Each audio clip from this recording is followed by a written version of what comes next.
Hi, this is Craig Robinson from Robinson and Casey. I want to talk a little bit about what's been going on in California with the Rob Reiner situation. Really, really sad situation.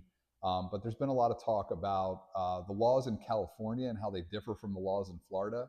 And I just wanted to address that for a moment. Um, as I've often talked about in a lot of our videos, the Marchman Act is such a unique law in Florida because it does allow families to seek that long term solution that they've been looking for. In California, unfortunately, the law has not allowed families to intervene in the ways that families can intervene in Florida. Now, there is a positive step taking place, which is a small step, I'd say, in the right direction in California, with Senate Bill 43, which is due to go into effect on January 1st of 2026. This is kind of an extension of the current law that exists in California, and it will allow for individuals with what are deemed to be severe substance use disorders to be included in what California calls the gravely disabled category. And what that's going to allow for, I have the law sitting in front of me, is it's going to allow for an extension of involuntary holds. More specifically, it will go beyond the initial 72-hour assessment and stabilization period currently allowed in California.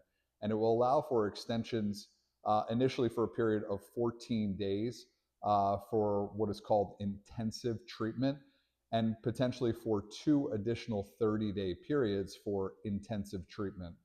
The unfortunate thing about the law in California, and even the update to that law with Senate Bill 43, is that the treatment can only take place in one of three facilities: a general acute care hospital, an acute psychiatric hospital, or a certified crisis stabilization unit.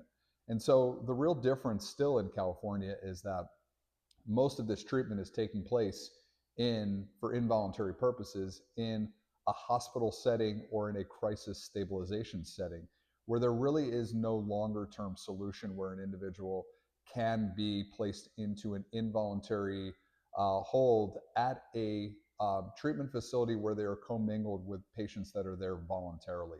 It's really why the Marchman Act has worked so well, in our opinion, here at Robinson and Casey, is that when individuals who are treatment resistant are around other individuals who want their own recovery, who are invested in their own recovery, what we often see is that that investment in their own recovery can become contagious, and it can spread to patients that are there on an involuntary basis.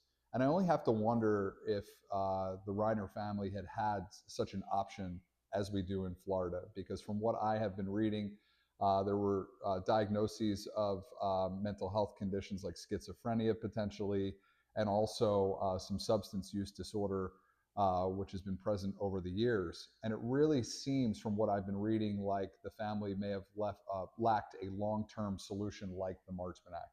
Who knows? But really, what we can tell in Florida is that from our perspective, we are seeing a lot of families who are coming back to us and reporting after a Marchman Act that their family system has significantly improved as a result of the treatment that their loved one has been able to receive while under a Marchman Act. And it's really put guardrails on an individual's treatment to make sure that they complete all treatment recommendations as recommended during the process. So, with that said, I hope this was informative, and I wish you all a happy holiday season.